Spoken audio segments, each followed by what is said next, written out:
to kind of give... Whoa.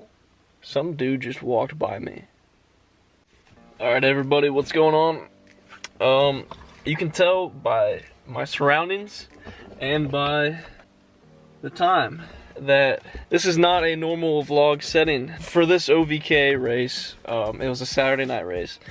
My dad had a class reunion to go to, so he took the trailer down and I drove down separate and basically was there by myself the whole day, and I drove the trailer back myself. So being there by myself, I was pretty busy the whole day, so I wasn't able to get really any extra footage.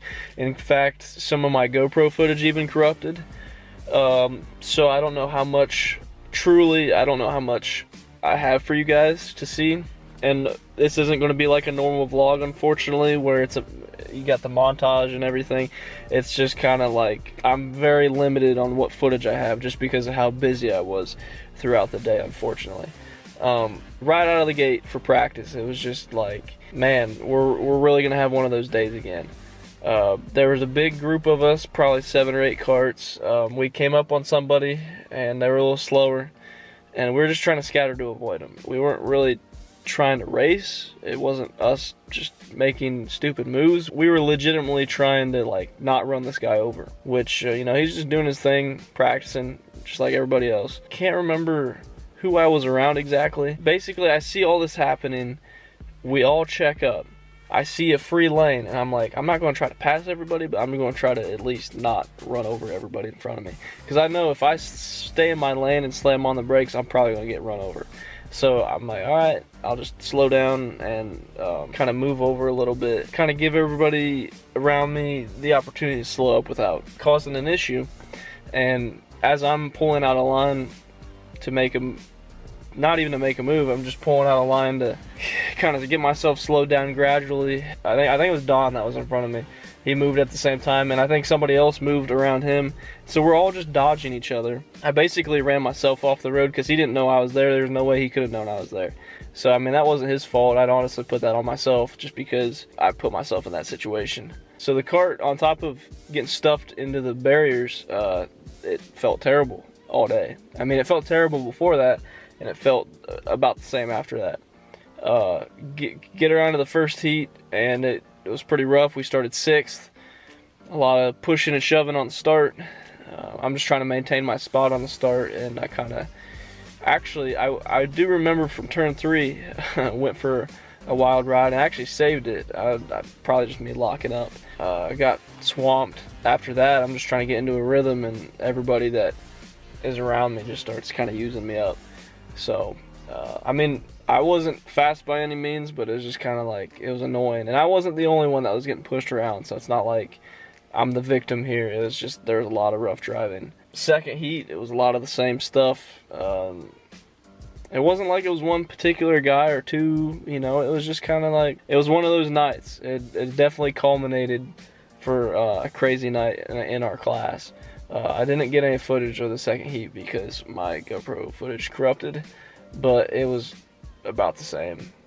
Actually, we were 3 wide off turn 4 at one point. It was Riley, Dave, and I, and we were 3 wide, and basically, like, I don't think Riley knew we were 3 wide. Like, I think he thought he cleared us, and so we're going through this kink on the back stretch, and he actually, like, moves over, just kind of tracking out to set up for the next corner, thinking we're 2 wide, and our bumpers all get locked together, and Dave goes through the grass and comes back on, and we all kind of continue, and I was just like, dude, this is insane. Like, I mean, none of us were mad about it. It was just kind of wild that it happened and none of us wrecked.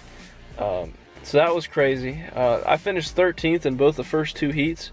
It was true P-pick today, so it was really 3 heats.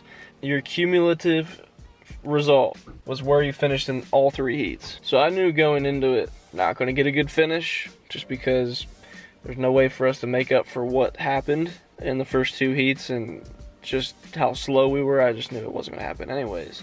The whole day, it was just troubleshooting, you know. The cart had very little grip, I think mainly due to the fact that I think it was either my 5th or 6th race on those tires. So the kart had no grip. It was one of those things where it felt like I was on cold tires every lap.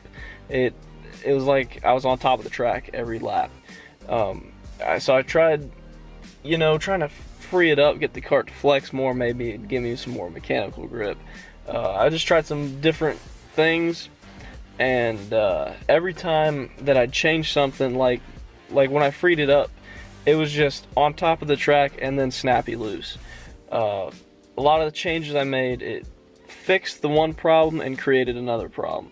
So it was definitely one of those days. Really the most frustrating part was, we go from being top 10 most of the season and then just kind of fall off the face of the earth the last couple weeks. And today was a big one because, we were 8/10 to about a second off where we really needed to be. And I'd say you could put about 2 to 3 tenths on the driver. But the biggest thing is, I'm just lost where I could find that extra little bit. I mean, it was pretty bad. Figured out we were having some carb issues in the second heat, I can't remember. Dave and Matt were gracious enough to help me with that. I really appreciated that because I don't know much about carburetors, and they helped me out quite a bit. So I really appreciated their help. Lined up 13th for the 3rd heat. It was a crazy start. There was a crash in turn 1. And I almost got swept up in it. Settled into a groove, and there's just kind of craziness going on. And actually come onto the backstretch to see Dave and Joey Newsel almost completely in the cornfield. There's some kind of spin or whatever. That was 2 free spots right there. But I don't think I passed anybody on merit, that whole 3rd heat. I ended up 12th in that heat. Or 12th or 11th, I don't even know, to be honest with you. I couldn't tell. I'd have to go back and look. And then 12th overall for the day. So the worst finish I've had in OVKA this season, other than one other finish. So it was definitely pretty bad, and I don't know where to go from here. We do go to Circleville next weekend for the Buckeye Karting Challenge, so hopefully it's a lot better. Just trying to keep a positive attitude about it, because you're gonna have these days in racing where you're confused, you don't know what's going on with your kart, and you're just slow, and you just got to get through it, because there's better days to come. So that being said, I want to give a big shout out to my sponsors: Astro Lane's Dad's Toy Shop, Goodyear Shoe Service. I mess that up every time. Goodyear Shoe Service, Houston Plumbing and Heating, Pill Limber Podcast, and Walter & Sons Meats. I swear I'm just really tired because it's 2:15 a.m. Thanks for watching, guys. Comment, like, subscribe, all that fun stuff. And we'll see you next time.